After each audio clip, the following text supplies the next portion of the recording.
Salve, salve, nação alvinegra, começando mais um vídeo aqui no canal John do Timão. Então, se você tá chegando, já deixa o seu like, se inscreve pra gente bater a meta de 115 mil inscritos, conto com a colaboração de todos, vamos pra cima e vai Corinthians. Um ótimo sábado a todos os corintianos e corintianas que me acompanham. Hoje, como vocês estão vendo, estou aqui na cidade de Araçatuba, né? Tinha até comentado aí no vídeo de ontem, tem um casamento aí hoje, mas... cara, seguimos com a nossa rotina aqui de vídeos no canal John do Timão. Peço que me sigam nas redes sociais, todos os links na descrição. Vamos pra cima e, editor, pode rodar a vinheta. Salve o Corinthians! Bom, o técnico Dorival Júnior comandou mais um treino, né, de preparação aí para o jogo de amanhã contra a equipe do Flamengo. Lembrando que o Flamengo jogou na quinta-feira fora de casa, lá na Argentina, contra o Estudiantes, né? Então a tendência é que eles venham com um time aí alternativo para enfrentar o Corinthians, né? Então um time misto, quase um time reserva.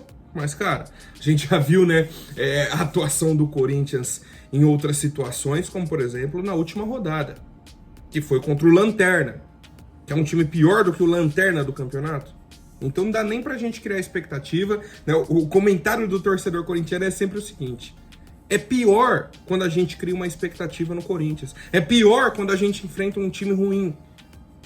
Porque a sensação que a gente tem, né, é de que os jogadores escolhem o jogo em que eles vão jogar, que eles vão correr, que eles vão se dedicar, tá? Mas enfim, só para ter essa informação aqui com o torcedor corintiano, ontem o Dorival trouxe um vídeo tático, né, da equipe do Flamengo, explicou um pouco, trouxe instruções do que ele quer do time do Corinthians. Depois os atletas foram a campo para um treino coletivo, tá? Então meio que ele ensaiou ali o que ele queria, né, da equipe do Corinthians, e para finalizar fez um trabalho de lances de bola parada com ênfase na disputa dos rebotes, tá? Então faz o cruzamento, vem o corte, e aí? E essa segunda bola, né? Como que vai ser disputado? Então teve esse trabalho aí do Dorival Júnior. E tivemos também a presença de torcedores organizados, né? Gaviões da Fiel, Pavilhão 9 e Camisa 12 estiveram presentes aí no CT Joaquim Grava. Conversaram com lideranças do elenco. Hugo Souza, Maicon, não lembro agora os outros jogadores, mas tivemos, né, algumas lideranças ali do elenco conversando com os torcedores, teve ali aquela conversa, tal, e finalizou. Depois disso, nas redes sociais, tivemos aí meio que uma divulgação, né, da Gaviões da Fiel, explicando essa conversa com os jogadores do Corinthians, e eu concordei com muito do que foi dito, tá? O Ale, que é o presidente da Gaviões, trouxe o seguinte: se a gente olhar ali a sequência de jogos do Corinthians, não tá uma sequência horrível, não tá uma sequência péssima. Tivemos vitórias, a classificação na Copa do Brasil. Então, assim, a sequência em si não tá uma sequência péssima. O problema é, temos jogos que são, na teoria, prioridades pro Corinthians e que o Corinthians não jogou nada. Como o principal exemplo, o jogo da semana passada contra o Sport. Tá, ele trouxe esse exemplo aí. Ele falou, a gente fica com uma sensação de que os jogadores correm menos, de que eles não se esforçam, de que eles... esse jogo aqui é mais tranquilo. A gente vê uma falta de vontade, tá? Então, foi realmente o mesmo sentimento que a gente trouxe na live pós-jogo e no decorrer dessa semana, foi o que eles falaram para os próprios jogadores. Tá, então, os jogadores ouviram aí, tem a lista aqui dos jogadores, ó. Hugo Souza, Gustavo Henrique, André Ramalho, Maicon, Yuri Alberto e Romero, tá? Então, na teoria ali, os mais experientes, jogadores que já conhecem aí o clube, isso e aquilo, tá? Falaram sobre a questão também do Osmar Stabile, tá? Do Osmar Stabile. E aí, cara, vamos lá. Ainda não tiveram essa reunião direta com o Osmar Stabile, tá? Foi meio que por ligação que eles conversaram, porque não tiveram uma reunião conforme estava marcada, né? Até porque eles foram no CT, o escritório do Osmar é no Parque São Jorge, ok. E o que eles trouxeram para o torcedor corintiano é o seguinte: essa polêmica da semana da presença do André Sanches na reunião com a Caixa. O Osmar falou que vai dar uma satisfação para a imprensa. A gente está esperando isso. Não adianta só satisfação para nós. Tem que dar satisfação para a imprensa, para o Corinthians, no geral e para a torcida. certo? Então, realmente, esse é um ponto. Não adianta vai lá o torcedor organizado, ter uma reunião com ele, 10 pessoas numa sala, ele explica, ponto, acabou. Tá aí, ó, a explicação é essa aqui, acabou. E o torcedor, né? E os demais torcedores? Não fica sabendo, passa. E, na verdade, eu tô muito interessado, né, nessa explicação do Osmar Stabile. Eu quero muito saber o que aconteceu, a motivação, como se deu, porque a primeira declaração dele já foi que ele foi pego de surpresa. Isso está na matéria do Globo Esporte. Osmar Stabile afirmando que foi pego de surpresa. Chegou lá, de repente, aí viu o Andrés na sala. Agora a gente tem uma matéria do Trivela, tá? Inclusive do jornalista o Fábio Lázaro, que é o seguinte. O Corinthians novamente fez uma proposta para a Caixa, para quitar a Neoquímica Arena, utilizando precatórios. Cartas precatórias, que é uma ideia, tá? Uma ideia assim, meio que uma substituição da dívida do Corinthians. O Corinthians deve para a Caixa e a Caixa deve para outras instituições, seja lá quais forem. E aí o Corinthians assumiria essa outra dívida que a Caixa tem, desses precatórios, e acabaria com a dívida da Neoquímica Arena, né? Eu devo para você, você deve para fulano, então corta você da intermediação, fica só eu devendo para fulano. Só que essa dívida que a Caixa tem com fulano, ciclano, beltrano, são dívidas sem datas, tá? Não tem uma data exata para o pagamento. Então o Corinthians está mirando nisso. Opa, a gente desafogaria essa dívida, pararia de pagar juros, teria um respiro. Qual que é o problema disso tudo? Essa proposta foi feita em dezembro de 2023 e a Caixa recusou em janeiro de 2024. O Andrés Sanches já fez essa negociação no final de 2023 e já foi recusado. E aí agora eles aparecem com uma grande ideia para quitar, uma ideia que já foi recusada, né? Uma ideia inclusive do Andrés. E aí a gente vai trazendo outros pontos. A matéria do Trivela, tá? A matéria do Trivela diz que o Andrés Sanches, que organizou esse encontro, e chamou o Osmar Stabile e chamou a Caixa para retomar essa conversa. Agora, o Osmar Stabile vir a público e falar que foi pego de surpresa, não pegou bem com a Caixa. Por quê? Porque todo mundo sabia que ele estaria lá. Inclusive o Osmar Stabile, segundo a matéria. E aí a pergunta que eu tenho, né? Será mesmo que o Osmar Stabile foi pego de surpresa? Será que ele não sabia que o Andrés Sanches estaria lá? E aí o pessoal já começa a trazer, né, algumas teorias. Ah, porque a Caixa ficou... tá com o pé atrás agora com o Osmar. Por quê? Porque ele jogou toda a responsabilidade na Caixa da presença do Andrés, quando na verdade não foi isso que aconteceu. Então você já perde uma confiança com a Caixa. E aí outros trouxeram, a negociação com a Caixa pode melar por conta aí dessa declaração do Osmar. Acho que não, porque a ideia que eles trouxeram, né, de quitação da Arena já foi uma ideia que já foi recusada. Então não é algo revolucionário, algo novo, algo do zero. Não, já era algo que eles já conversaram. Tanto que o Osmar falou que a reunião foi rápida, 15 minutos. Em 15 minutos fizeram a reunião. E realmente o Osmar sai queimado, né, com a Caixa nessa reunião. Por quê? Eu marquei uma reunião com você, tá? E avisei, ó, o fulano vai vir pra reunião. Aí vem o fulano, vem você. No outro dia, o fulano dá uma entrevista, falando que não sabia que eu estaria na reunião, sendo que fui eu que o convidei. Você vai confiar no fulano? Não vai, né? Porque todo mundo sabia. Não era algo escondido, tá? Então, mais uma vez, essas informações são aqui do Fábio Lázaro, da reportagem que ele trouxe no Trivela, e a gente aguarda atualizações, tá? A gente aguarda atualizações. O Osmar Stabile vai conseguir retomar essa conversa com a Caixa? Depois de ter meio que estremecido, né, a relação dele com a diretoria da Caixa?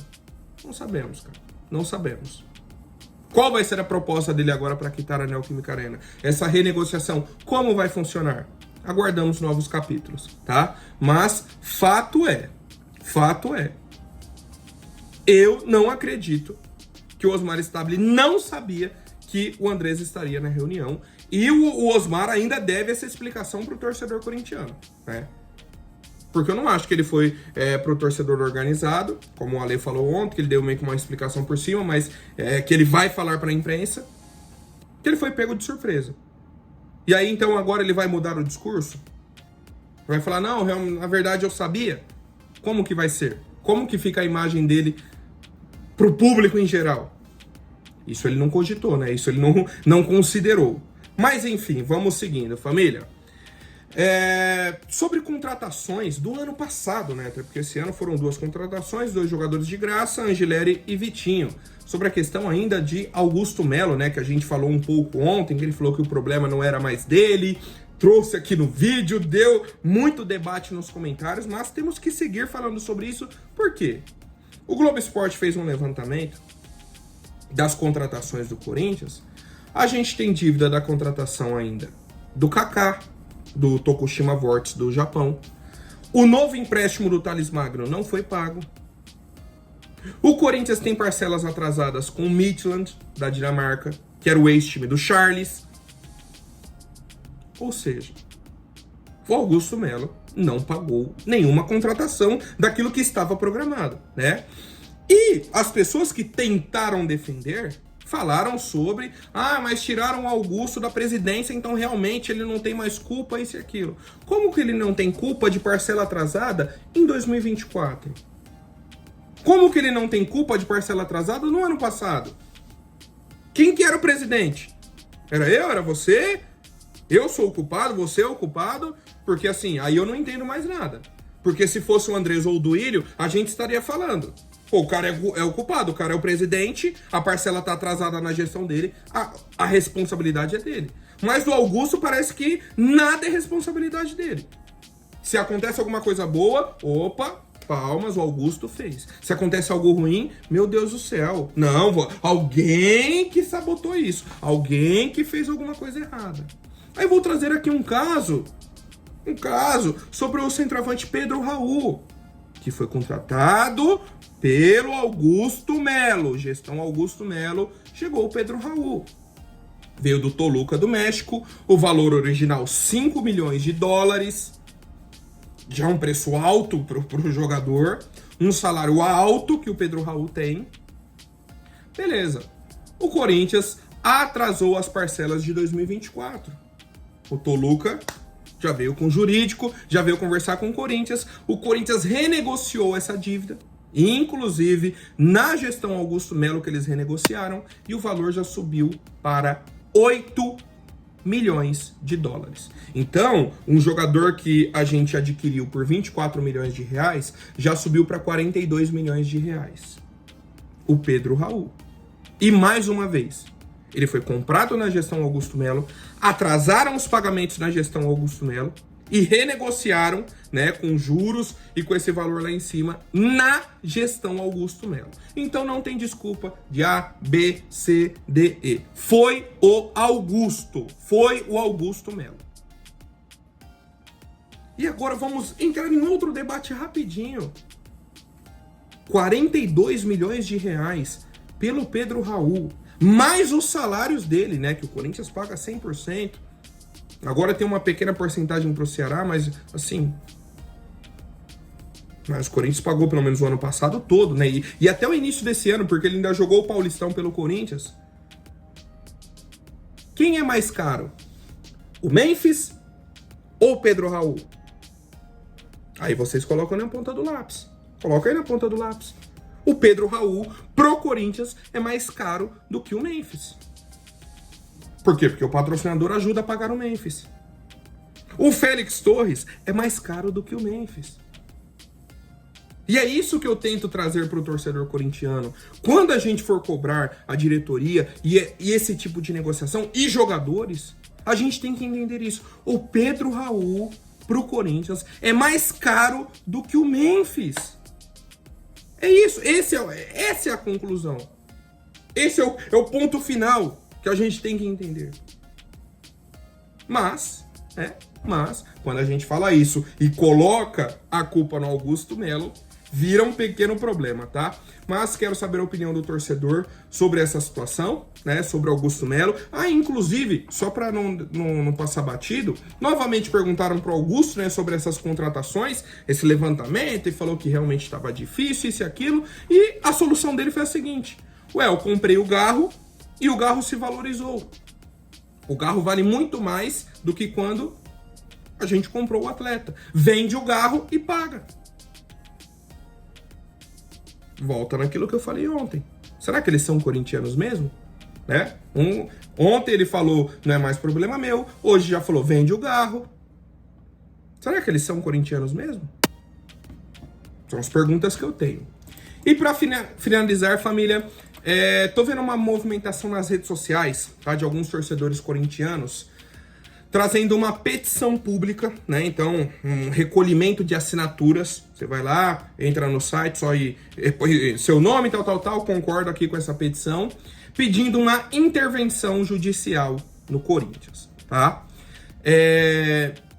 Quero trazer esse assunto aqui pra gente debater, só que primeiro eu tô tentando entender como que funciona uma intervenção judicial no caso de um clube como o Corinthians, tá? Porque já trouxeram alguns contrapontos para mim. A ideia inicial é muito bacana. O que a gente está vivendo hoje é uma loucura dentro do clube e a gente precisaria, né, resolver isso. Uma intervenção judicial seria algo interessante, né, na ideia principal. O problema é, e se o juiz, tá? E aí eu vi um comentário de um torcedor corintiano falando sobre isso.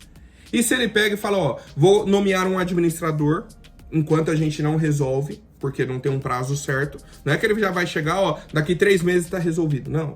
Vai nomear um cara para ir administrando e vão começar as investigações. E se esse administrador não for corintiano, for um cara torcedor rival? O cara vai administrar ali só fazendo feijãozinho com arroz, fingindo que tá ajudando o clube. E aí? E aí? Tá? Então, assim, temos que entender alguns pontos dessa campanha, mas fato é, o torcedor corintiano está cansado e o torcedor corintiano vem buscando ali de todas as formas alguma solução. O projeto da Safiel vai ser lançado dia 28 de outubro, tá? Então, exatamente daqui a um mês, né? Hoje é dia 27, então daqui a um mês teremos aí o lançamento do projeto, a apresentação oficial e vão tentar seguir. Reforma do estatuto tá na mão do Romeu Tuma Júnior, né? Tá no prazo aí de propostas. Mês que vem ele vai organizar isso. E novembro tem a votação, tá? Então são os pontos que a gente vai acompanhando os caminhos, né? Safiel, aí tem a proposta, se eu não me engano, do Vinícius Cascone de SAF também, que não me agradou. Os torcedores agora se movimentando, pedindo intervenção pública, intervenção judicial, no caso. E é isso, cara. E é isso, tá? Assim que eu tiver mais novidades, trago aqui pro torcedor corintiano e quero saber a opinião de vocês, tá? Se são a favor, se são contra. John, eu sou a favor, mas tem que se atentar a isso e a isso. Traz aqui pra gente debater, pra gente entender melhor, tá? Como funciona aí essa intervenção, tá? Família, muito obrigado pela participação de vocês. Um forte abraço, deixa o seu like, se inscreve, se tornem membros, cliquem no botão hype e vai Corinthians!